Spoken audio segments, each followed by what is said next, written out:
നമ്മൾ സാധാരണ കിടക്കുമ്പോൾ തലേണയൊക്കെ വെച്ച് നല്ല സുഖമായിട്ട് കിടന്നുറങ്ങത്തില്ലേ എന്ന് പറഞ്ഞാൽ ഞാൻ നോക്കിയപ്പോൾ ഒരുത്തി തലയൊക്കെ മണ്ടയിൽ സെറ്റിയുടെ കൈപ്പിടിയുടെ അങ്ങോട്ടേക്ക് കയറ്റി വെച്ച് നല്ല വിശാലമായിട്ട് കിടന്നുറങ്ങും കേട്ടോ. ഒരുത്തൻ താഴെയും കിടപ്പുണ്ടുണ്ട്, അവന് ശരീരത്തിന് ഇച്ചിരി ചൂട് കൂടുതലാണ് കേട്ടോ. അപ്പം അതുകൊണ്ട് താഴെ ഇട്ട് കിടപ്പുണ്ട്. ഇവർ ഹാളിലാണ് കിടക്കുന്നതെങ്കിൽ എപ്പോഴും എന്ന് പറഞ്ഞ പോലെ ലൈറ്റ് ഇട്ട് കൊടുത്തേക്കും കേട്ടോ. അതിപ്പം നേരം വെളുത്ത ഉടനെ ആണെങ്കിലും അത്യാവശ്യം ഫാനിട്ട് കൊടുത്തേക്കും എപ്പോഴും കേട്ടോ. നല്ല സുഖമായിട്ട് കിടന്നുറങ്ങിക്കോളും. അവൻ്റെ ഉറക്കം കണ്ടു കഴിഞ്ഞ് കഴിഞ്ഞാൽ ഈ കൊച്ചു പിള്ളേരൊക്കെ കിടന്ന് ഒന്നും അറിയാതെ കിടന്നുറങ്ങൂലേ, എന്നിട്ട് പെട്ടെന്നൊരു സൗണ്ട് കേൾക്കുമ്പോൾ ഞെട്ടി എണീക്കൂലേ എന്ന് പറഞ്ഞാൽ കേട്ടോ. പാവം ഇവരിങ്ങനെ കിടന്നുറങ്ങണം. ഇവർക്ക് ഏറ്റവും സേഫായിട്ടുള്ള സ്ഥലത്തും അവർക്ക് ഏറ്റവും ഇഷ്ടമുള്ള പ്ലേസിലാണ് ഇവരിങ്ങനെ കിടന്നുറങ്ങുന്നതെന്ന് പറയുന്നത് കേട്ടോ. അവനിങ്ങനെ കുറുക്കൻ്റെ കൂട്ട ചെവിയും വെച്ച് നോക്കിയിരിക്കുന്നത് കാണുമ്പോൾ എനിക്ക് ഭയങ്കര ഇഷ്ടമാണ് കേട്ടോ. അപ്പം നമ്മൾ കുറച്ച് സ്നേഹപ്രകടനം കാണിച്ചു കഴിഞ്ഞ് കഴിഞ്ഞാൽ ആവശ്യങ്ങളുടെ ലിസ്റ്റ് ഭയങ്കരമായിട്ട് നീളും കേട്ടോ. ഒന്നുകിൽ പുറത്ത് പോകണം, അല്ലെങ്കിൽ ബാൽക്കണി പോകണം, അങ്ങനെ ആവശ്യങ്ങളുടെ ലിസ്റ്റ് ഇച്ചിരി കൂടുതലാണ് കേട്ടോ. അപ്പം ഞാൻ അടുക്കളയിൽ നിന്ന് ഇച്ചിരി ചക്കയുടെ എന്തെങ്കിലും ഉണ്ടാക്കാമെന്ന് ഓർത്തോണ്ട് ഒരു ഉച്ചയാകുമ്പോൾ അങ്ങ് നമ്മൾ ചെയ്ത് തുടങ്ങിക്കഴിഞ്ഞ് കഴിഞ്ഞാൽ 4 മണിക്കത്തേനും കഴിച്ചോളും, വൈകിട്ടും കഴിച്ചോളും, രാവിലെ എണീക്കുമ്പോഴും കഴിച്ചോളും കേട്ടോ. ഇവിടെ ഞങ്ങളുടെ ഇവിടെ എന്ന് പറഞ്ഞു കഴിഞ്ഞാൽ അത് രാവിലെ എണീറ്റ് കഴിഞ്ഞാൽ പല്ല് വെച്ച് കഴിഞ്ഞാൽ ഉടനെ ഫുഡ് കഴിക്കണം കേട്ടോ. അതിപ്പം 4 മണിക്ക് എണീറ്റാലും 5 മണിക്ക് എണീറ്റാലും ഇപ്പം എവിടെ യാത്ര പോയാലും ഫുഡ് കഴിക്കണം കേട്ടോ. അപ്പം അതെല്ലാം കഴിഞ്ഞ് കഴിഞ്ഞപ്പോൾ വയ്ക്കുമ്പോൾ ഒന്നാമതിപ്പം നല്ല ചൂട് കാലാവസ്ഥയല്ലേ. നല്ല പച്ചച്ചക്ക എന്ന് വെട്ടിയാലും ഞാൻ കുറേ ദിവസത്തേക്കുള്ളത് നന്നായിട്ട് ഫ്രിഡ്ജിലെടുത്ത് വെക്കും കേട്ടോ. അത് എനിക്ക് വേണ്ടിയിട്ടാട്ടോ, വേവിക്കാനല്ല, പച്ചയ്ക്ക് തിന്നാനായിട്ട്. അപ്പം ഞാൻ നോക്കിയപ്പം നല്ല ചൂട് കാലാവസ്ഥയായിരുന്നു. പിന്നെ കുറച്ച് തൈരും ഒക്കെ കൂട്ടി സാലഡ് പോലെ കഴിക്കാമെന്ന് വെച്ചു. ഇതെങ്ങനെ വേണേലും ഞാൻ കഴിക്കാം കേട്ടോ, നമുക്ക് കഴിക്കാം. ഇത് ഞാൻ പിന്നെ വെറുതെ ഒരു ഐഡിയ തന്നേ ഉള്ളൂ കേട്ടോ. അപ്പോൾ ഇഞ്ചി പച്ചമുളകും ഇച്ചിരി വേണേൽ കറിവേപ്പിലൊക്കെ ഇട്ട് അരിഞ്ഞ് തൈര് ഒഴിച്ച് കഴിഞ്ഞാൽ വയറ് നല്ല സുഖം കേട്ടോ. കാരണം ഒരു നേരത്തെ ഫുഡായി ശരിക്കും പറഞ്ഞു കഴിഞ്ഞാൽ. എനിക്ക് ചക്കയുടെ ഐറ്റംസ് എല്ലാം എന്ന് പറഞ്ഞാൽ ഇഷ്ടം കേട്ടോ, ഈ പച്ചച്ചക്ക. അപ്പം നല്ല ക്രീം പോലെ ഇരിക്കും, ഒരുപാട് പുളി അങ്ങ് ആവരുത്.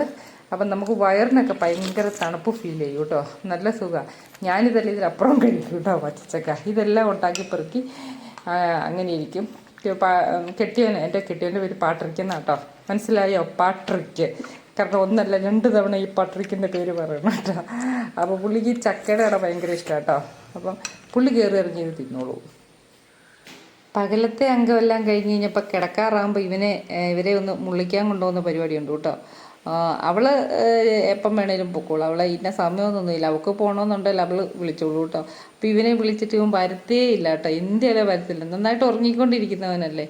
അപ്പം വിളിച്ചിട്ട് സദ്യയാകുമ്പോൾ അറിയാമല്ലോ, ഇപ്പോഴത്തെ കാലാവസ്ഥയിൽ ഒരു മുഴക്കോ സൗണ്ടും ഒക്കെ ഉണ്ട്. അപ്പുറം ഒരു വീട്ടിൽ കല്യാണമുണ്ട്, നമ്മുടെ കപ്പേളയുടെ അപ്പുറം. അപ്പം അതിൻ്റെ ഒരു മുഴക്കമൊക്കെ ഉള്ളതുകൊണ്ട് ഈ സാധനം വരത്തില്ല കേട്ടോ. ഞാനോർത്ത് എണീറ്റപ്പം ഇങ്ങോട്ട് വരാനാണ്, എവിടെ വന്നില്ല. വീണ്ടും അവിടെ ചുരുണ്ട് കൂടി കിടന്ന് ഉറങ്ങും കേട്ടോ ചെയ്തത്. പിന്നെ വലിച്ചെടുത്ത് പുറത്തോട്ട് കൊണ്ടുപോവുകയാണ് ഞാൻ ചെയ്തത്. കഷ്ടം നോക്കണേ, ഒന്ന് മുള്ളിപ്പിക്കണേ.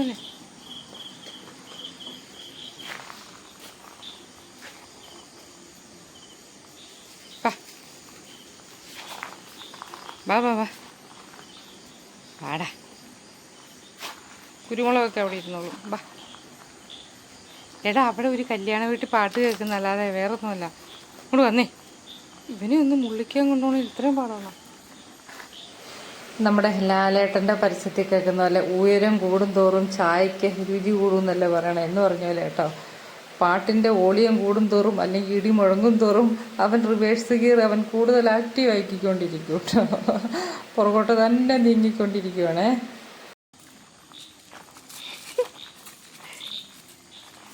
കണ്ട ഇവിടെ വാടാ, വാടാ ഇവിടെ. എടാ മാനെ വാടാ. കണ്ടോ, ഇവന് റിവേഴ്സ് ഗിയറേ ഉള്ളോ? എടാ കുഞ്ഞേ, ഇതെന്താ ഇവനിന്ന് വെള്ളമൊക്കെ കുടിച്ചാണല്ലോ.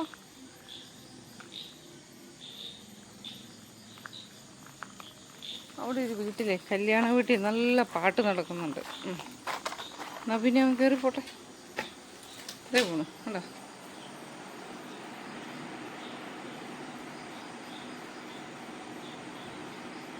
വിൽപ്പത്രം എഴുതുമ്പോൾ ആ മൂല നിനക്ക് എഴുതി വെച്ചേക്കാം.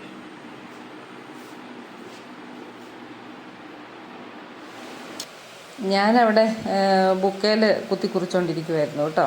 അന്നേരം ഞാൻ നോക്കിയപ്പോൾ അവൻ ഇങ്ങനെ എൻ്റെ കാലിലേക്ക് തുടയുടെ അങ്ങോട്ടേക്ക് അവൻ്റെ മുഖം ഇങ്ങനെ കയറ്റി വെച്ചിട്ട് അവൻ എന്നാന്ന് കൗതുകപൂർവ്വം നോക്കി. അപ്പം ഞാനിങ്ങനെ തൂത്ത് കൊടുത്തോണ്ടിരിപ്പുണ്ടായിരുന്നു കേട്ടോ. എന്നാൽ പിന്നെ വെറുതെ ഒരു തമാശന് ഞാൻ പറഞ്ഞു, നിൻ്റെ അപ്പൂപ്പനെ അമ്മൂമ്മനെ ആദ്യം വരച്ച് തരാട്ടോടാന്ന് പറഞ്ഞിട്ട് ഞാൻ വെറുതെ 2 പട്ടിക്കുഞ്ഞുങ്ങളുടെ പടം വരച്ചു കേട്ടോ. അത് എൻ്റെ രീതിയിലാട്ടോ. വെറുതെ 2 കൺസാമർസ 2 പടം വരച്ചു കേട്ടോ. അപ്പം ഞാൻ പറഞ്ഞു, ഇത് നിൻ്റെ അപ്പൂപ്പനും അമ്മൂമ്മേ, ഇനി എൻ്റെ അപ്പൂപ്പനും അമ്മൂമ്മേനെ ഞാൻ വരച്ച് കാണിക്കാട്ടോ എന്നും പറഞ്ഞിട്ട്.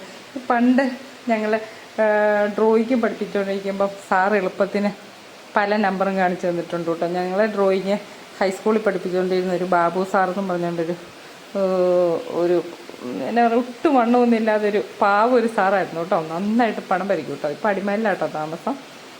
നല്ലൊരു വീടൊക്കെ വെച്ച് സെറ്റിലായി. പക്ഷേ എന്നെ കണ്ടാലൊന്നും അറിയത്തില്ല കേട്ടോ, അത്ര ചെറുപ്പത്തിലേ കണ്ടല്ലേ. അപ്പോൾ പുള്ളി നമ്മളെ അന്ന് ഡ്രോയിങ് എന്ന് പറഞ്ഞുകൊണ്ടൊരു പീരീഡ് തന്നെ ഉണ്ട് കേട്ടോ. അപ്പോൾ അതിനൊരു ബുക്കും ഉണ്ട്. അപ്പോൾ ഓരോ ദിവസവും ഓരോന്നാണ് വരപ്പിക്കുന്നത്. അപ്പോൾ വരയ്ക്കാൻ സാറ് വരച്ച് കാണിക്കുക അതിൻ്റെ എളുപ്പപ്പണിയിൽ.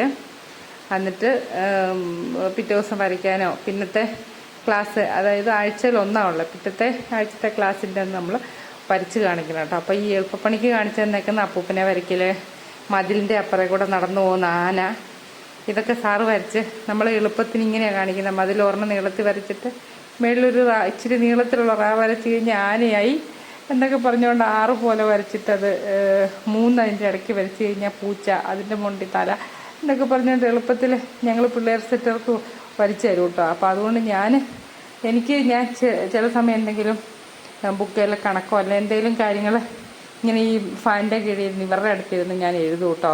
അപ്പോൾ ഇവർക്കറിയത്തില്ലോ എന്നാ സംഭവം. അപ്പം ഞാനിതിങ്ങനെ അവനെ പരിചയപ്പെടുത്തും കേട്ടോ. പട്ടിയെ വരച്ചത് കണ്ടു കഴിഞ്ഞാൽ ഇപ്പോൾ എനിക്ക് തന്നെ തോന്നി ഇതൊരു ആട് പോലെയാണല്ലോ ഇരിക്കണേന്ന് കേട്ടോ.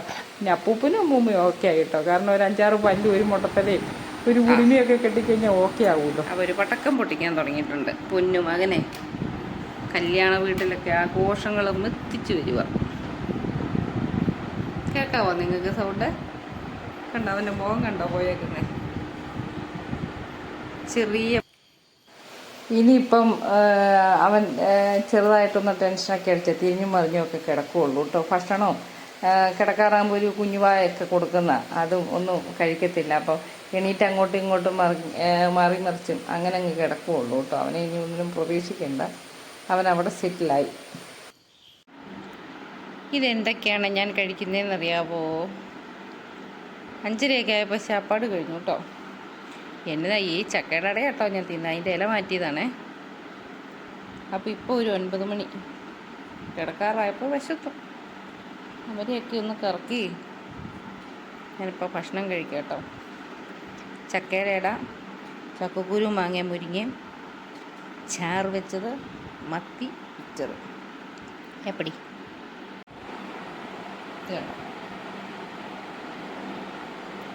ഇങ്ങനെയൊക്കെ കഴിക്കുന്നവരുണ്ടോ? ഞാനേ കാണുള്ളൂ.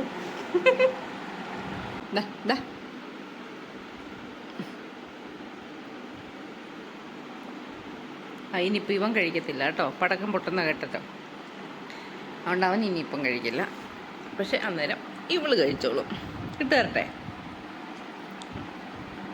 നമുക്ക് ചക്കക്കുരു പൊളിക്കാനൊരു എളുപ്പമാർഗ്ഗം ഉണ്ട് കേട്ടോ. ചക്ക വെട്ടിക്കഴിഞ്ഞ് കഴിഞ്ഞാലേ ചക്കക്കുരു വെയിലത്തോട്ട് വെച്ചേക്കണം കേട്ടോ. അത് അത്യാവശ്യം ക്ലീൻ ആക്കിയിട്ട് വെയിലത്തോട്ട് വെച്ച് കഴിഞ്ഞാൽ ഒരു 2 ദിവസം വെയിലത്തോട്ട് ഇരുന്ന് കഴിഞ്ഞ് കഴിഞ്ഞാൽ ഇതുപോലെ ഇങ്ങനെ പൊട്ടി വരും കേട്ടോ. അതിൻ്റെ തൊണ്ട ഇതൊക്കെ ചുളിഞ്ഞ് വരുന്നേ ഉള്ളൂ കേട്ടോ. 2 ദിവസം വെച്ചതാണ്. അപ്പോൾ ഇതിൻ്റെ അകത്ത് പൊട്ടിയതൊക്കെ ഞാൻ എടുത്ത് ഇന്ന് ചക്കക്കുരു മാങ്ങ വെക്കാനായിട്ട് എടുത്തു കേട്ടോ. ഇതുപോലെ വരുമ്പോൾ നമുക്കിത് ഇങ്ങനെ ഈ കൈ കൊണ്ട് ഞെരടി എടുത്താൽ മതി. ഇത് കണ്ടോ. അപ്പോൾ ഇങ്ങനെ എടുത്ത് കഴിയുമ്പോൾ ഈ ചുമല പോകത്തുമില്ല. ഇതിനാണ് നമ്മുടെയൊക്കെ ശരീരത്തിലുള്ള ക്യാൻസറിൻ്റെ കോശങ്ങളൊക്കെ നശിപ്പിക്കാനും വരാതിരിക്കാനൊക്കെ നല്ലതാണ് പറഞ്ഞത്. അപ്പോൾ ഇതുപോലെ പൊളിച്ചെടുക്കാനായിട്ട് അപ്പോൾ ഇങ്ങനെ വെള്ളം അത്യാവശ്യം കളഞ്ഞ് വെച്ച് മണ്ണ് വെച്ച് ഉണക്കമണ്ണൊക്കെ ഇട്ട് വെച്ച് കഴിഞ്ഞാൽ കുറച്ച് ഒരു വർഷമൊക്കെ ഇത് കേടാകാതെ നമുക്ക് ചക്കക്കുരു ഇരുന്നോളൂ കേട്ടോ. അപ്പോൾ ഇന്ന് ഈ ചക്കക്കുരുയോട് കൂടി നമ്മുടെ ഇന്നത്തെ വീഡിയോ തീരുക കേട്ടോ. അപ്പോൾ ഇനി അടുത്ത ദിവസം മറ്റൊരു വീഡിയോ ആയിട്ട് കാണാം. അതുവരെ ടാറ്റാ.